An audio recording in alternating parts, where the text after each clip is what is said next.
Échange à bâton rompu entre le Premier ministre et le secteur privé sur une réforme de l'économie après le retrait du Burkina Faso de la Communauté économique des États de l'Afrique de l'Ouest, CEDEAO. Organisée le 12 février, la rencontre avait pour but d'éclairer le secteur privé sur les stratégies de résilience et la prospérité économique. Des mesures qui permettront de développer une économie endogène.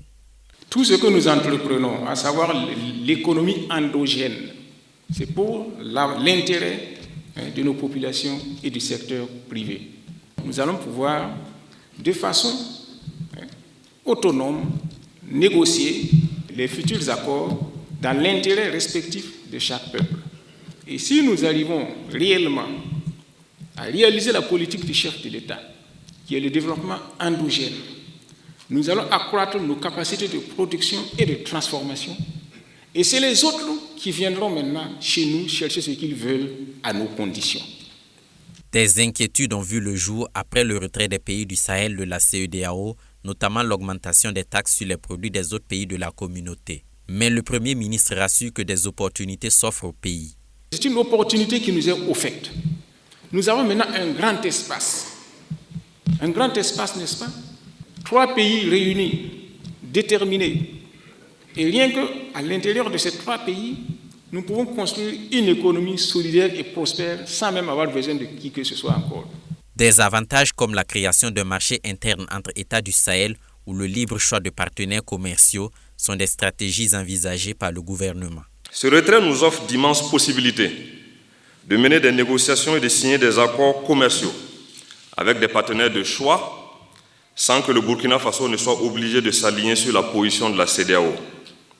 Ainsi, le pays aura l'avantage de renégocier des accords multilatéraux et bilatéraux en phase avec les aspirations profondes du peuple burkinabé en termes de souveraineté fièrement reconquise. Un autre avantage, et non des moindres, l'opportunité qu'offre cette décision en termes d'accélération de la dynamique de développement endogène, amorcée par notre pays et qui est soutenue par des politiques internes d'accroissement de la production et de la transformation nationale et du consommant burkinabé.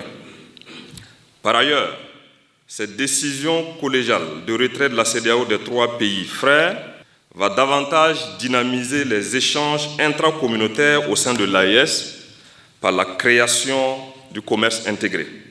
Les fêtières du monde des affaires ont marqué leur adhésion aux mesures de l'exécutif. Elles lui ont également formulé quelques recommandations. Mettre en place une stratégie nationale de promotion des investissements privés nationaux dans des secteurs stratégiques. Il sied d'associer intimement le secteur privé national dans la reconfiguration de notre cadre de coopération avec les pays membres d'Alliance des États du Sahel. À l'issue des échanges, les acteurs du privé se sont engagés à mettre en pratique les conseils du gouvernement pour la bonne marche de leurs activités.